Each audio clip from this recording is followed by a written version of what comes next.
اما بعد فاعوذ باللہ من الشیطان الرجیم بسم اللہ الرحمن الرحیم الحمد للہ رب العالمین الرحمن الرحیم مالک یوم الدین ایاک نعبد وایاک نستعین اہدنا الصراط المستقیم صراط الذين أنعمت عليهم غير المغضوب عليهم ولا الضالين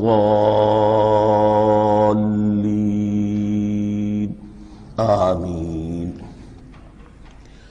رب اشرح لي صدري ويسر لي أمري واحلل عقدة من لساني يفقهوا قولي اللهم ربنا ألهمنا رشدنا واعذنا من شرور أنفسنا اللهم أرنا الحق حقا وارزقنا اتباعه وارنا الباطل باطلا وارزقنا اجتنابه اللهم ربنا يسر لنا أمورنا كلها وأتمم لنا بالخير وتقبل منا فإنك خير المتقبلين آمین یا رب العالمین۔ معزز حاضرین اور محترم خواتین، ہم اللہ کے نام سے اس سال کی نماز تراویح کے ساتھ دورہ ترجمہ قرآن کا آغاز کر رہے ہیں۔ اس سے پہلے میں عرض کر چکا ہوں کہ اب میری عمر بھی کافی ہو چکی ہے، قمری حساب سے 68 برس مکمل ہو چکے ہیں، اور مختلف قسم کے عوارض بھی مجھے لاحق ہیں،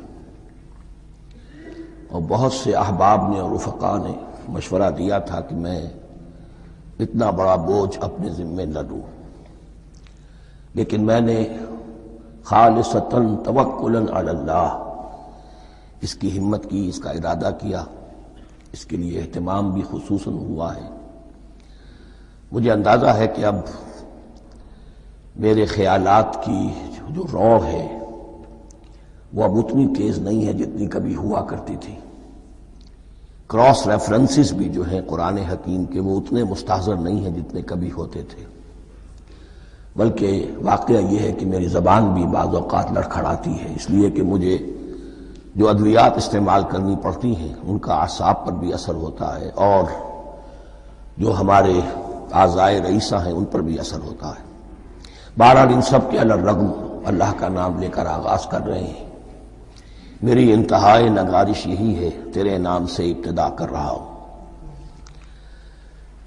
ابھی میں نے سورہ فاتحہ کی تلاوت کی اور آپ نے سماعت فرمائی۔ یہ سورہ مبارکہ مصحف کے اعتبار سے تو پہلی سورت ہے ہی، سب کو معلوم ہے، لیکن یہ بھی نوٹ کر لیجئے کہ یہ نزول کے اعتبار سے بھی سب سے پہلی مکمل سورت جو حضور پر نازل ہوئی وہ یہی ہے۔ اس سے قبل متفرق آیات نازل ہوئیں، 5 آیتیں سورہ علق کے آغاز میں، کچھ آیتیں سورہ قلم یا سورہ نون کے آغاز میں، کچھ آیتیں سورہ مزمل کی ابتدا کی، کچھ آیتیں سورہ مدثر کے آغاز کی۔ 5ویں وحی تقریباً اس پر اجماع ہے کہ یہ سورۃ الفاتحہ کی ہے، اور یہ مکمل سورت ہے جو حضور پر نازل ہوئی۔ سورۃ الفاتحہ کے معنی ہوئے افتتاحی سورت، فتح یفتح کے معنی ہے کھولنا، مفتاح کنجی کو کہتے ہیں، چابی کو۔ تو یہ اوپننگ سورہ آف دی قرآن، قرآن حکیم کی افتتاحی صورت۔ ویسے جیسا کہ میں تعارف قرآن کے ضمن میں عرض کر چکا ہوں، عربوں کا یہ مزاج تھا کہ جس چیز سے انہیں خصوصی محبت ہوتی تھی اس کے بہت سے نام رکھتے تھے، اس کے بھی بہت سے نام ہیں۔ سورۃ الفاتحہ سب سے عام ہے، لیکن الکافیہ، الشافیہ، ام القرآن، اساس القرآن، کم سے کم یہ 4 نام تو میں سمجھتا ہوں کہ ہر مسلمان کو مزید معلوم ہونے چاہیے، اور بھی بہت سے نام ہیں۔ اس سورہ مبارکہ کی بالاتفاق و بالاجماع 7 آیتیں ہیں، اگرچہ ان کی ترتیب میں کچھ اختلاف ہے۔ ایک رائے، یہ رائے امام شافعی کی بھی ہے اور بصرہ کے جو قراء تھے ان کی بھی ہے، کہ آیت بسم اللہ بھی سورہ فاتحہ میں شامل ہے، اس کا جز ہے، وہ اس کو شامل کر کے پھر 7 آیتیں بناتے ہیں تو آخری جنہیں ہم دو آیتیں سمجھتے ہیں صراط الذین انعمت علیہم غیر المغضوب علیہم ولا الضالین، وہ ان کے نزدیک ایک آیت ہے۔ تو گویا کہ نتیجہ یہ نکلا کہ آیتوں کی تعداد 7 ہی رہتی ہے۔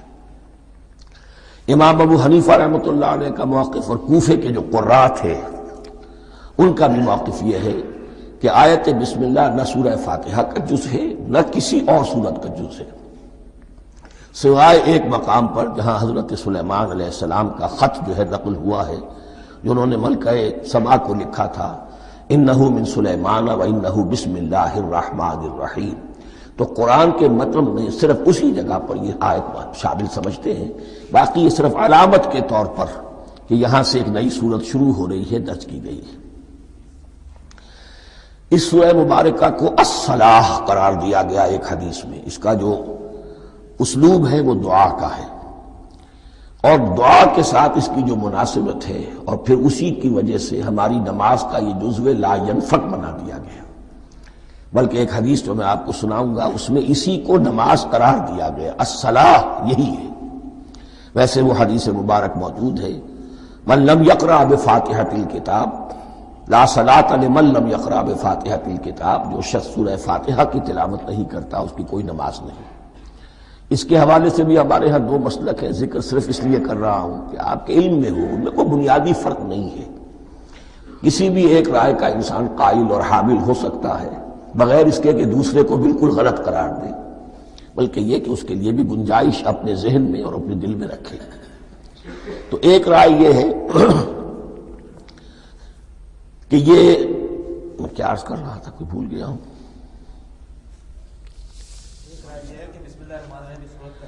جی، اور دوسری آیت یہ ہے کہ اس کا حصہ نہیں ہے، اسی اعتبار سے یہ کہ یہ سورہ مبارکہ نماز میں پڑھی جانی ضروری ہے، لا صلاۃ لمن لم یقرأ بفاتحۃ الکتاب۔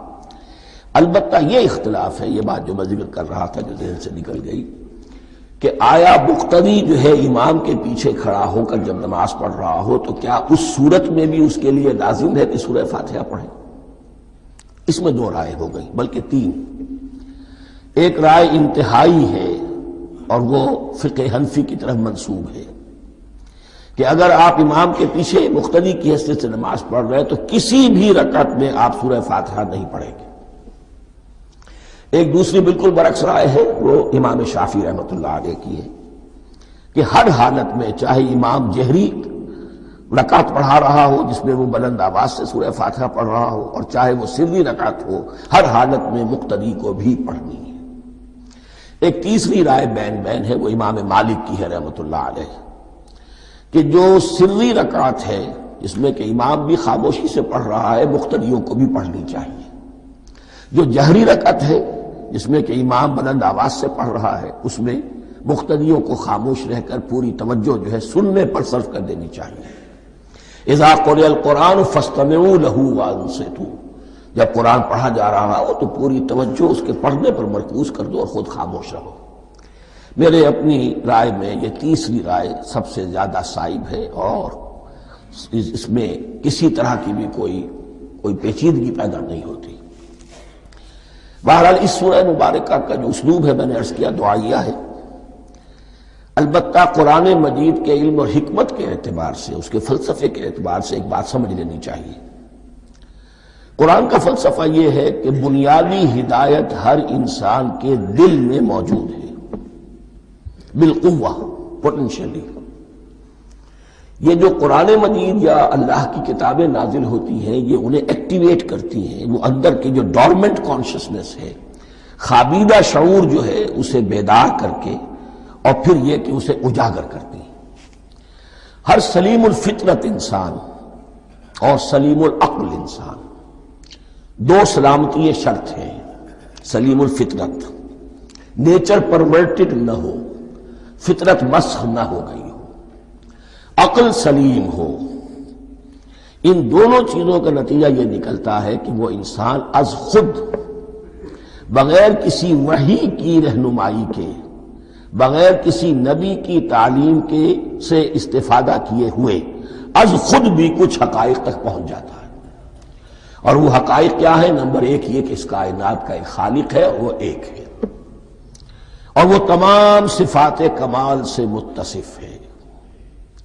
نمبر 2 یہ کہ انسان کی زندگی صرف یہ زندگی نہیں ہے، بلکہ ایک اور زندگی ہے کہ جس میں اس زندگی کے اعمال کے نتائج برآمد ہوں گے۔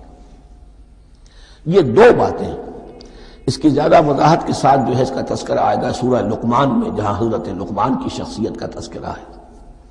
لیکن یہاں صرف یہ بات سمجھ لیجئے کہ قرآن کا فلسفہ یہ ہے کہ ہر انسان میں، ہر فرد نوع بشر میں جو اپنی ولادت کے وقت مسلم ہوتا ہے، حضور کی حدیث ہے کل مولود یولد علی الفطرہ ابواہ یحودانہ او ینصرانہ او یمجسانہ، ہر بچہ نوع انسانی کا فطرت اسلام پر پیدا ہوتا ہے، وہ فطرت کے اندر وہ ہدایت ودیت ہے۔ اب اگر وہ فطرت بس نہیں ہوئی اور عقل جو ہے وہ صحیح رخ پر کام کر رہی ہے تو ان 2 حقائق تک وہ انسان خود پہنچ جائے گا۔ لیکن ان دونوں حقائق تک پہنچنے کے بعد اب وہ دست بستہ دعا کرے گا کہ اے رب اب مزید ہدایت تو مجھے عطا فرما۔ ایک تو یہ کہ میں کیا کروں کیا نہ کروں، میری عقل اس میں ٹھوکر کھا سکتی ہے، میں کسی اچھی چیز کو بری سمجھ سکتا ہوں، کسی بری کو اچھی سمجھ سکتا ہوں، تو مجھے صحیح راستہ، صحیح راہ ہدایت پر چلا۔ یہ دعا ہے جو انسان کرتا ہے جبکہ وہ ایمان باللہ اور ایمان بالآخرہ تک خود پہنچ چکا ہوتا ہے، اور یہ سمجھتا ہے کہ صحیح زندگی کا رخ یہی ہے کہ جس رب کو میں نے پہچانا ہے کہ وہ اس کائنات کا خالق ہے اور مالک ہے اور رب ہے، میں اس کی بندگی کروں، اس کی اطاعت کروں، اس کا حکم مانوں، اس کے راستے پر چلوں۔ لیکن وہ راستہ کون سا ہے؟ اس کے لیے پھر دست بدعا ہوتا ہے کہ پروردگار تو میری رہنمائی فرما۔ یہ مقام ہے کہ جہاں آپ سمجھ لیجئے اپنے آپ کو بھی آج اس جگہ پر تصور کرتے ہوئے پھر اس سورہ مبارکہ کو پڑھیے کہ آپ اس مقام پر اللہ کے فضل و کرم سے پہنچ چکے ہیں کہ اللہ کو آپ نے پہچان لیا اور اس کی توحید کو جان لیا، اس کی جملہ صفات کمال سے آپ واقف ہو گئے۔ آپ یہ بھی جان گئے کہ بڑھ کر اس کے حضور میں حاضر ہونا ہے اور وہ حساب کتاب لے گا۔ پھر آپ نے یہ عہد بھی کر لیا کہ اب زندگی گزارنی ہے اس رب کی بندگی میں، اسی کی فرما برداری میں۔ اب یہاں کھڑے ہو کر آپ پوچھتے ہیں کہ اللہ مجھے وہ تفصیلی ہدایت عطا فرما، ایسا نہ ہو کہ کبھی میں کسی راستے پر چلتا ہوا کسی پگڈنڈی پر مڑ جاؤں اور وہ تھوڑی سی جو ڈیویشن ہو میرے راستے کی وہ میری عاقبت کو برباد کر دے۔ یک لحظہ غافل گشتم و 100 سال راہم دور شد، اس لیے کہ ہوتا یہی ہے سیدھے راستے سے ذرا سی کوئی پگڈنڈی جو ہے تھوڑے سے اینگل پر نکلی ہے، لیکن جب چلتے جائیں گے آپ تو جتنے آگے بڑھیں گے اس پر، اس راہ صراط مستقیم سے آپ اتنے ہی زیادہ دور ہوتے چلے جائیں گے۔ یہ ہے قرآن مجید کی حکمت اور فلسفے کے اعتبار سے اس سورہ مبارکہ کا مقام۔ اب آئیے ہم بسم اللہ کرتے ہیں۔ بسم اللہ الرحمن الرحیم، شروع کرتا ہوں میں اللہ کے نام سے جو رحمان اور رحیم ہے۔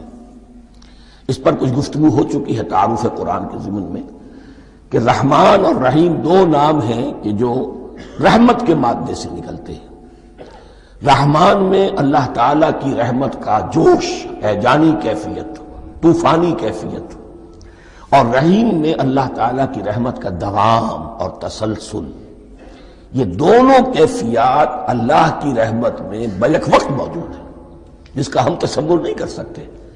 ہم سمندر کو دیکھتے ہیں، متلاطم سمندر ہے، اس میں ہیجان ہے، طوفان ہے۔ دریا کو دیکھتے ہیں کہ وہ سکون کے ساتھ چل رہا ہے، خاموشی سے چل رہا ہے، بہہ رہا ہے، بس تسلسل کے ساتھ بہہ رہا ہے۔ ہم ان دونوں کیفیات کو علیحدہ علیحدہ دیکھتے ہیں تو ہمارا ذہن ان دونوں کو بیک وقت اس کا تصور نہیں کر سکتا، تخیل ممکن نہیں۔ لیکن اللہ کی رحمت کی یہ دونوں شانیں مستقلاً ہر وقت موجود ہیں بیک وقت، اسی لیے ان دونوں کے درمیان کہیں حرف عطف نہیں آئے گا۔ بسم اللہ الرحمن الرحیم، الحمد للہ رب العالمین۔ کل حمد، اور حمد کو ذہن میں رکھ لیجئے، حمد مساوی ہے تعریف جمع شکر۔ عام طور پر ترجموں میں ایک لفظ لایا جاتا ہے، کل تعریف اللہ کے لیے، یہ کافی نہیں ہے۔ تعریف آپ کسی شے کی کر سکتے ہیں جس میں کوئی حسن ہے، خوبی ہے، کسی بھی اعتبار سے، خواہ آپ کو اس کے حسن و خوبی سے کوئی فائدہ حاصل نہیں ہو رہا۔ ایک پھول ہے بہت خوبصورت ہے، بس ٹھیک ہے، خوبصورت ہے، آپ نے کہا، تعریف کر دی۔ شکر کرتے ہیں آپ اس شے کا جس سے آپ کو کوئی فائدہ پہنچا ہو، استفادہ ہوا ہو، آپ کی کوئی ضرورت پوری ہوئی ہو، آپ کی کوئی مشکل دفع ہوئی ہو۔ اور آپ دیکھیں گے کہ حمد میں یہ شکر کا پہلو غالب ہے۔ جتنی بھی دعائیں ہیں حضور سے منقول، شکر کے مقام پر وہاں حمد آتا ہے۔ بھوک لگی ہوئی تھی، کھانا کھایا، الحمدللہ الذی اطعمنی وسقانی۔ اب یہاں دیکھیے ترجمہ تعریف نہیں، شکر ہے اس اللہ کا جس نے مجھے کھلایا اور پلایا۔ آپ بیت الخلاء سے باہر آئے، نجاستیں آپ سے دور ہو گئیں، طبیعت میں انشراح ہوا، الحمدللہ الذی اذھب عنی الاذی وعافانی۔ وہ شکر ہے اس اللہ کا جس نے اذیت بخش چیزیں مجھ سے دور کر دیں اور مجھے عافیت بخشی۔ تو یہ الحمدللہ رب العالمین، اللہ تعالیٰ کا حسن و کمال اور حسن و جمال اپنی جگہ بھی اس انتہا کا ہے کہ جتنی تعریف اس کا حق ہے ہم کر ہی نہیں سکتے، لیکن اس کے احسانات اور انعامات ہم پر اتنے ہیں کہ ہم ان کو بھی گن نہیں سکتے۔ لہذا ایک ہی احساء ہم نے کر دیا الف لام کے ساتھ، الحمدللہ رب العالمین۔ تمام تعریفیں اور کل شکر اللہ کے لیے ہیں کہ جو تمام جہانوں کا پروردگار ہے، رب ہے، مالک ہے۔ رب میں ایک مفہوم ہوتا ہے ربوبیت کا، اور اس میں مفہوم شامل ہوتا ہے تربیت کا، ربیانی صغیرہ۔ تو مالک ہونا اور تربیت دینا، آپ جس شے کے مالک ہوں گے آپ چاہیں گے اس میں بڑھوتری ہو، اس میں اضافہ ہو، وہ نشو و نما پائے۔ تو یہ دونوں چیزیں آپس میں ایک دوسرے کا جڑی ہوئی ہیں، پروردگار بھی اور مالک بھی۔ عام طور پر عربی میں رب کا لفظ مالک کے لیے آتا ہے، رب البیت، رب الدار، رب المال۔ تو مالک وہاں پر ظاہر بات ہے کہ اس سے مراد کیا ہے، مال والا، گھر والا، گھر کا مالک۔ تو کل شکر اور کل تعریف اس اللہ کے لیے ہے جو تمام جہانوں کا مالک بھی ہے اور پروردگار بھی ہے۔ الرحمن الرحیم، رحمان ہے اور رحیم ہے۔ اب دوبارہ اس کی میں وضاحت نہیں کروں گا۔ مالک یوم الدین، یوم دین کا مختار مطلق ہے۔ دین عربی زبان میں کہتے ہیں بدلے کو، دناہم کما دانو، کما تدینو تو دانو، یہ کہاوت ہے۔ جیسے اردو میں ہم کہتے ہیں جیسا کرو گے ویسا بھرو گے، کما تدینو تو دانو، تو یہ ہے بدلہ۔ اس کا بنیادی مفہوم جو ہے وہ بدلہ ہے۔ تو بدلے کا ایک دن ہے جس دن فیصلہ ہوگا کہ کون کیا کما کر لایا ہے اور اسے کیا بدلہ ملنا چاہیے۔ آیا اس کا برائیوں کا پلڑا بھاری ہے کہ اسے سزا ملنی چاہیے، یا اس کی حسنات اور نیکیوں کا پلڑا بھاری ہے کہ اسے جزا ملنی چاہیے، اس کا انعام اور اکرام کے ساتھ معاملہ کیا جانا چاہیے۔ وہ ایک دن ہے، اسے ہم یوم القیامہ کہتے ہیں۔ اور لیکن اصل بات جو یہاں کہی گئی، یعنی ایک جملے میں تین باتوں کا اعتراف ہو رہا ہے۔ بعث بعد الموت، ایک دن آئے گا کہ ہم مرنے کے بعد تمام انسان اٹھا لیے جائیں گے۔ پھر حساب و کتاب، پھر اللہ کے ہاں حاضری ہوگی اور حساب کتاب ہوگا۔ اور تیسرا یہ کہ اس حساب کتاب کے دن کا مختار مطلق اللہ ہے، یعنی کسی اور کو اپنے ذہن میں سہارا بنا کر آپ زندگی گزاریں کہ وہ مجھے چھڑا لے گا، یا وہ ہستی جو ہے اتنی زوردار ہے کہ وہ مجھے بچا لے گی، اس سے اپنے دل کو، اپنے ذہن کو بالکل پاک کر لیجئے۔ مالک یوم الدین، ایک دوسری جگہ پر قرآن میں آیا ہے، اس روز کوئی پکارنے والا پکارے گا، لمن الملک اليوم للہ الواحد القہار، آج کے دن کس کا اختیار مطلق ہے؟ اور پھر کہا جائے گا اللہ کے لیے، الواحد قہار، جو پوری طرح چھایا ہوا ہے، بس تولی ہے۔ تو مالک یوم الدین، جو جزا و سزا کے دن کا مالک ہے۔ اب یہاں سے کلام ایک رخ بدل رہا ہے۔ ابھی تک تو یہ غائبانہ انداز میں کلام ہو رہا ہے، اللہ سے خطاب نہیں آیا اس میں ابھی۔ الحمدللہ رب العالمین الرحمن الرحیم مالک یوم الدین۔ اب خطاب ہے، ایاک نعبد و ایاک نستعین، ہم صرف تیری ہی بندگی کرتے ہیں اور کریں گے، اور ہم صرف تجھ ہی سے مدد مانگتے ہیں اور مانگیں گے۔ یہ ترجمہ میں کیوں کر رہا ہوں کہ یہ فعل مضارع ہے۔ عربی زبان میں فعل مضارع حال اور مستقبل دونوں کو کور کرتا ہے۔ ایاک کا جو ہے مفعول فاعلی جو ہے، مفعول جو ہے اس میں ضمیر مفعولی، اسے پہلے لا کر حشر کا مضمون پیدا ہو گیا۔ ہم تیری بندگی کرتے ہیں نہیں، ہم تیری ہی بندگی کرتے ہیں اور کریں گے۔ حال میں ترجمہ کیجئے تو یہ اظہار حال ہے، اور مستقبل میں ترجمہ کیجئے تو یہ ایک عہد ہے، قول و قرار ہے، بہت بڑا معاہدہ ہے۔ وَإِيَّاكَ نَسْتَعِينُ، اور صرف تجھ ہی سے مدد مانگتے ہیں اور مانگیں گے۔ اس میں بھی حال کا ترجمہ اظہار حال، اللہ کرے کہ واقعی ہمارا حال وہی ہو، جب ہم یہ الفاظ کہتے ہیں تو واقعتاً ہم اس پر پورے اتر رہے ہوں کہ اسی کی بندگی کر رہے ہوں اور اسی سے ساری استعانت اور استمداد کر رہے ہیں۔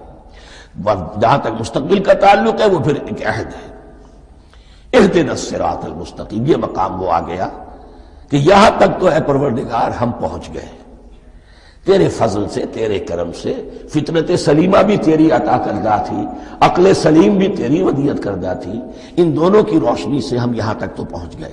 اب ہماری جو ضرورت ہے، احتیاج ہے، وہ کیا ہے؟ اہدنا الصراط المستقیم، ہدایت بخش ہمیں سیدھے راستے کی۔ یہاں دو باتیں سمجھ لیجئے، انفرادی سطح پر انسان کے لیے نہ معلوم کتنے مرحلے آتے ہیں ہر روز کہ جس میں وہ ایک ٹھٹک کر کھڑا ہو جاتا ہے، یہ کروں یا یہ کروں، دو آلٹرنیٹو سامنے آ رہے ہیں، فیصلہ کرنا مشکل ہو رہا ہے، قدم قدم پر ہدایت کی ضرورت ہے۔ اور اجتماعی طور پر نوع انسانی تین بڑے بڑے تمدنی مسائل میں واقعہ یہ ہے کہ تسلیم کر لیا جانا چاہیے کہ عقل انسانی اس کو راستہ نہیں دکھا سکتی۔ عام معاشرتی سطح پر مرد اور عورت کے درمیان حقوق اور اختیارات کا کیا توازن ہو، ناممکن ہے، انسان طے نہیں کر سکتا۔ انسان یا مرد ہے یا عورت ہے، عورت سوچے گی اپنے لحاظ، اپنے جذبات کا، اپنے خیالات کا لحاظ رکھے گی، مرد کے جذبات و احساسات کا اس کا کوئی تصور ہی ممکن نہیں۔ مرد سوچے گا اسے اپنے احساسات معلوم ہے، لیکن یہ کہ عورت کے احساسات سے وہ نابلد ہے، ان کو محسوس کر ہی نہیں سکتا، لا محالہ وہ اپنے بارے میں وہ جو بھی نظام بنائے گا اس میں وہ اپنی بالادستی رکھے گا۔ وہ تو ایک ہی ہستی ہو سکتی ہے کہ جو دونوں کی خالق ہے، مرد کی بھی عورت کی بھی، اور اس کو دونوں سے محبت ہے، دونوں کا خیر خواہ ہے، دونوں کا رب ہے، دونوں کو پروان چڑھانا چاہتا ہے۔ اسی طرح فرد اور معاشرہ یا ریاست، حکومت اور ریاست ہمیشہ یہ چاہتی ہے کہ سارے اختیارات ہمارے ہاتھ میں آ جائیں، ٹوٹلیٹیرین سوسائٹی ہو، بس ہم حکم دیں اور لوگ اس پر چلیں۔ افراد یہ چاہتے نہیں، ہمیں آزادی ہونی چاہیے۔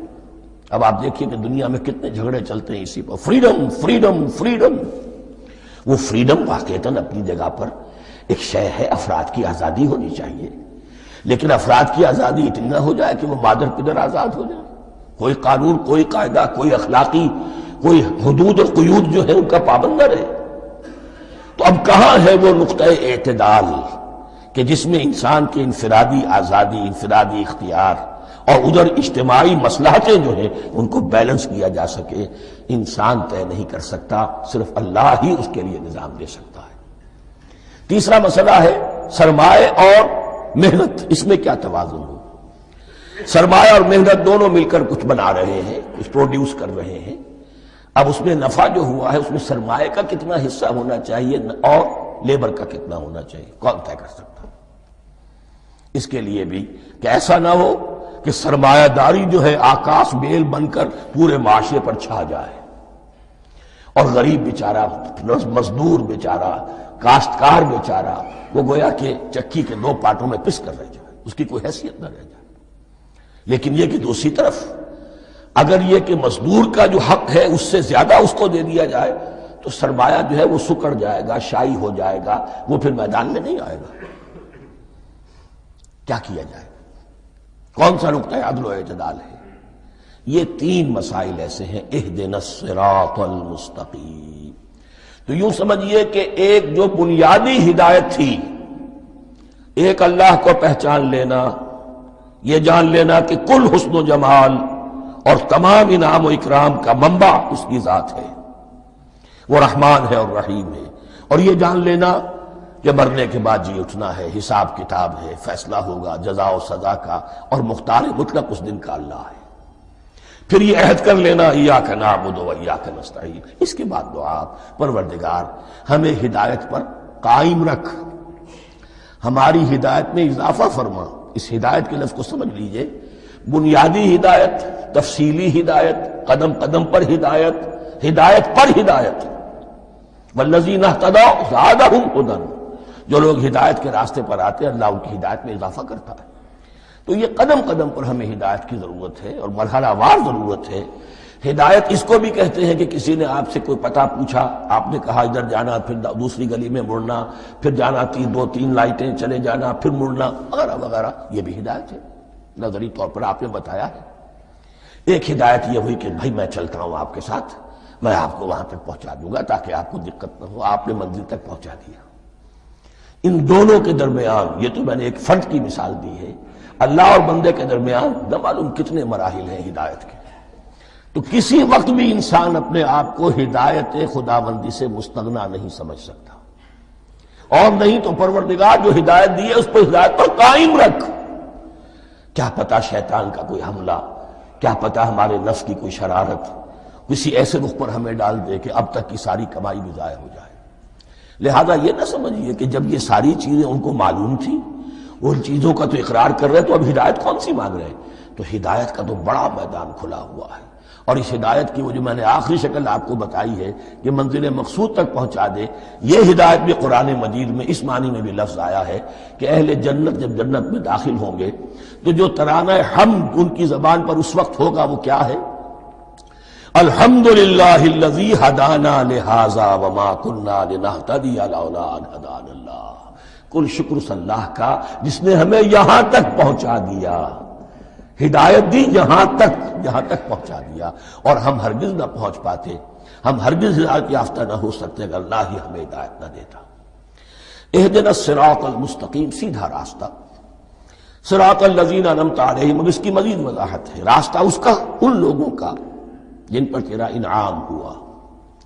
یہ کون لوگ ہیں؟ اس کی وضاحت آپ کو ملے گی سورہ نساء میں۔ من یطع اللہ والرسول فاولئک مع الذین انعم اللہ علیہم من النبیین والصدیقین والشہداء والصالحین۔ 4 طبقات ہیں منعم علیہم جن پر اللہ کا انعام ہوا ہے۔ چوٹی پر انبیاء کرام، اس کے بعد صدیقین کرام، اس کے بعد شہداء عظام، اس کے بعد عام صالح مسلمان، صالح ہو۔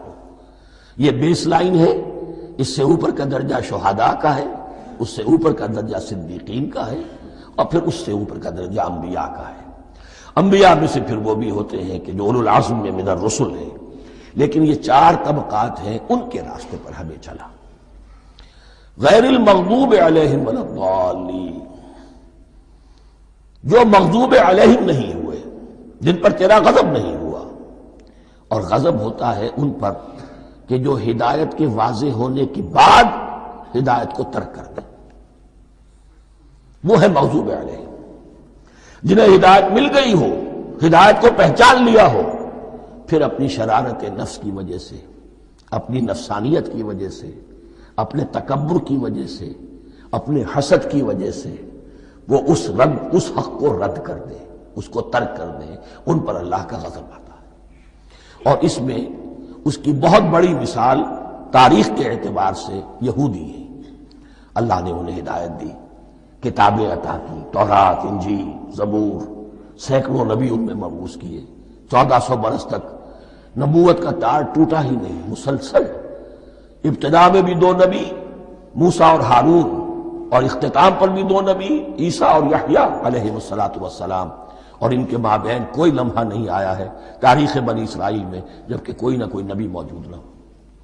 لیکن انہوں نے اپنی شرارت نفس کی وجہ سے ہدایت تورات سے بھی منہ موڑا، اور پھر سب سے بڑی بات یہ کہ ہدایت محمدی سے، ہدایت قرآنی سے بھی صلی اللہ علیہ وسلم منہ موڑا، وہ ہے مغضوب علیہم ولا الضالین، اور نہ ہی گمراہ ہوئے۔ یہ لفظ جو آتا ہے عربی زبان میں گمراہ کا بھی ہے اور تلاش حق میں بھٹکنے والے کا بھی ہے۔ ایک وہ شخص ہے جس پر حق ابھی واضح نہیں ہوا، وہ تلاش میں ہے، اس کے لیے بھی ضال کا لفظ آئے گا۔ اسی طرح کوئی شخص کسی کے عشق اور محبت میں ایسا ہو جائے، دیوانہ ہو جائے، اس کو بھی ضال کہتے ہیں، یعنی اس کے اوپر جذبات کا اتنا غلبہ ہو گیا ہے کسی کی محبت اور عشق کی بنا پر۔ تو حضور کے لیے یہ لفظ آیا ہے وَوَجَدَكَ ضَالًّا فَهَدَىٰ، اور یہ تو سورۃ الضحیٰ ہے، اکثر بیشتر لوگوں کو یاد ہوگی تو یہ جو دوال کا لفظ ہے اس میں سمجھ لیجئے ضروری نہیں ہے کہ وہ گمراہ ہو، بلکہ وہ بھی کہ جو ابھی راہ ہدایت کی طلب میں اس کے حصول کے لیے اس کی تلاش میں کوشاں ہیں، اور وہ بھی کہ جو کسی مغالطے کی وجہ سے حق سے منحرف ہو جائے۔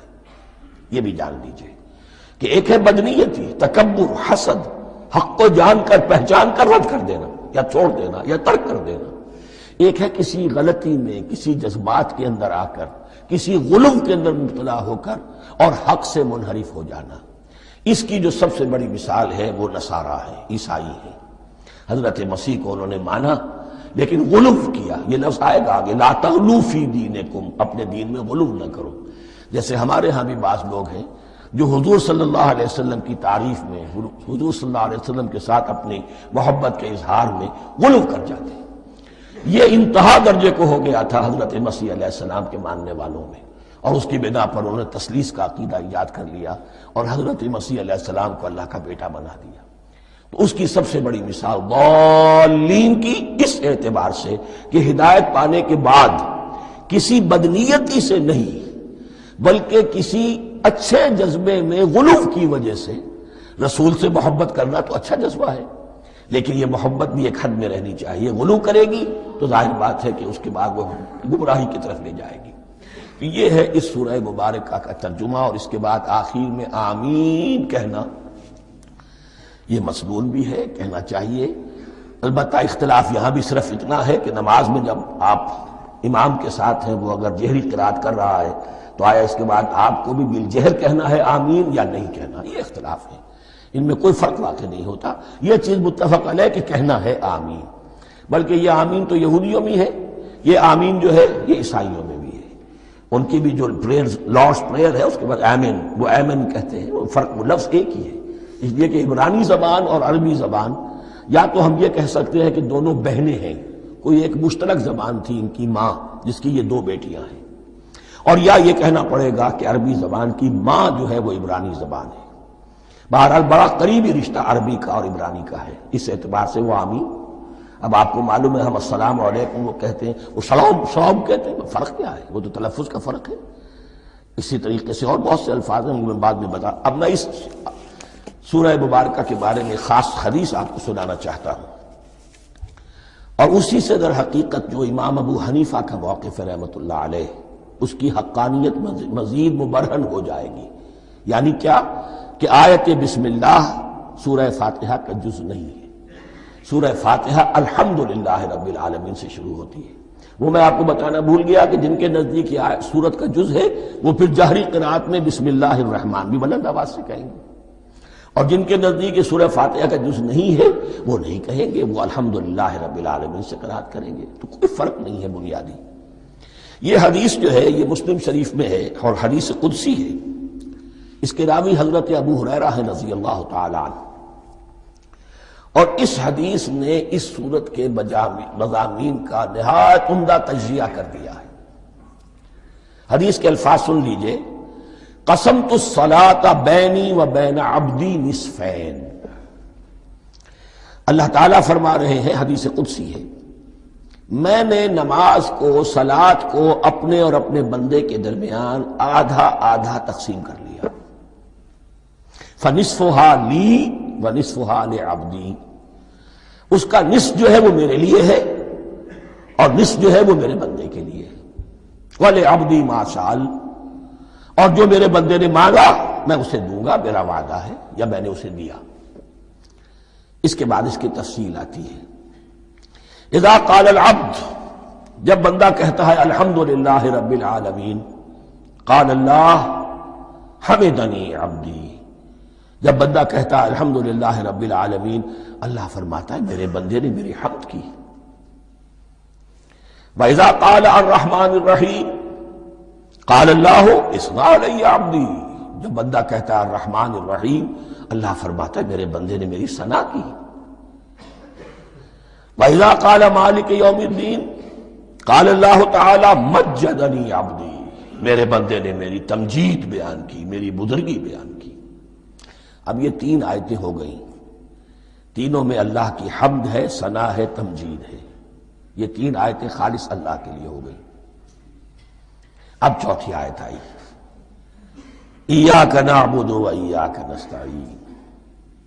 اس کے بارے میں جب بندہ کہتا ہے اذا قال العبد ایاک نعبد و ایاک نستعین، قال اللہ تعالی ھذا ما بینی و بین عبدی ولعبدی ما سأل، یہ میرے اور میرے بندے کے درمیان ہے۔ یہ تو یوں سمجھیے کہ یہ گرہ لگ گئی ہے میرے اور میرے بندے کے مابین۔ اس نے مجھ سے قول و قرار کیا ہے، اس نے میری بندگی کا اعتراف کیا ہے، اس نے تسلیم کیا ہے کہ میری ہی بندگی کرتا ہے اور کرے گا، اور مجھ سے مدد چاہیے ہے۔ ھذا ما بینی و بین عبدی، یہ معاہدہ ہے، معاہدہ دو فریقوں کے مابین ہوتا، یہ میرے اور میرے بندے کے مابین ہے۔ وَلِعَبْدِي مَا سَأَلَ، اور میں نے اپنے بندے کو دیا جو اس نے مانگا، وہ میری مدد چاہتا ہے، میری مدد اس کے شامل حال رہے گی۔ فَإِذَا قَالَ، اور جب بندہ کہتا ہے اهْدِنَا الصِّرَاطَ الْمُسْتَقِيمَ صِرَاطَ الَّذِينَ أَنْعَمْتَ عَلَيْهِمْ غَيْرِ الْمَغْضُوبِ عَلَيْهِمْ وَلَا الضَّالِّينَ، قال اللہ تعالی ھذا لعبدی ولعبدی ما سأل، یہ تین آیتیں یہ میرے بندے کے لیے، اهدنا الصراط المستقیم، اسی صراط مستقیم کی وضاحت ہے مثبت، صراط الذین انعمت علیہم، اسی صراط المستقیم کی وضاحت ہے منفی انداز میں، غیر المغضوب علیہم ولا الضالین۔ یہ سب میرے بندے کے لیے ہے اور میں نے اپنے بندے کو دیا جو اس نے مانگا۔ اس کو میں نے ایک مرتبہ یہ ترازو کی شکل میں اس کو لکھوایا تھا۔ دیکھیے یہ ایاک نعبد و ایاک نستعین، یہ ہے وہ ترازی کی وہ ڈنڈی، واو جو ہے ایاک نعبد و ایاک نستعین، واو جو ہے گویا کہ وہ مٹھ ہے جس سے کہ ترازو کو پکڑا جاتا ہے۔ ادھر ایک پلڑا ہے جس کی تین آیتیں ہیں، الحمدللہ رب العالمین الرحمن الرحیم مالک یوم الدین۔ اس کا نتیجہ کیا نکلا؟ ایاک نعبد۔ آپ نے شاید یہ سنا بھی ہو، ایک بہت ہی عمدہ قرات کا جو ریکارڈ ہے قاری عبدالباسط عبدالصمد کا، وہ یہاں سے چل کر سورہ فاتحہ کی قرات کر کے ایاک نعبد پر آ کر رکتا ہے، الحمدللہ رب العالمین الرحمن الرحیم مالک یوم الدین ایاک نعبد۔ گویا کہ یہاں یہ صورت بالکل ہاف ہو گئی ہے، تین آیتوں میں اللہ کی حمد ہے، ثنا ہے، تمجید ہے، جس کا نتیجہ ہم تیری ہی بندگی کرتے ہیں، تیری ہی اطاعت کریں گے۔ لیکن اب اس کے بعد سوال ایاک نستعین، اسی کی جو استعانت کیا درکار ہے ہمیں؟ ہدایت۔ ہدایت سب سے بڑی استعانت ہے، ہدایت ہی تو سب سے بڑی مدد ہے۔ اهدنا الصراط المستقیم صراط الذین انعمت علیہم غیر المغضوب علیہم ولا الضالین، یہ ایاک نستعین کے حکم کے ساتھ یہ تین آیتیں آ گئیں، اهدنا الصراط المستقیم صراط الذین انعمت علیہم غیر المغضوب علیہم ولا الضالین۔ قسمت الصلاۃ بینی و بین عبدی نصفین فنصفها لی ونصفها لعبدی ولعبدی ما سأل۔ اللہ تعالیٰ اس سورہ فاتحہ کا جو اصل مفہوم ہے وہ بھی ہمارے ذہنوں پر، ہمارے شعور کی سطح پر اسے اجاگر کیے رکھے، ہمیں توفیق دے کہ جب بھی پڑھیں، جب بھی سنیں تو وہ کیفیت اگر ہو جائے۔ اس لیے کہ ایک حدیث ہے کہ الصلاۃ معراج المومنین، نماز تو اہل ایمان کے حق میں معراج کے درجے میں ہے۔ اس حوالے سے ہم یہ سمجھ سکتے ہیں کہ کوئی وقت ایسا آ سکتا ہے کہ انسان کو واقعتاً، روح انسانی واقعتاً اللہ کے یہ جواب سنے، انہونی بات نہیں ہے یہ، ہوتا ہے خطاب آخر، اٹھتا ہے حجاب آخر، کرتے ہیں خطاب آخر، یہ تو ہوتا ہے۔ مخاطبہ الہی، یہ تو میں نے عرض کیا کہ ثابت ہے، مخاطبہ، محادث اور تحدیث، اللہ بندوں سے کلام کرتا ہے۔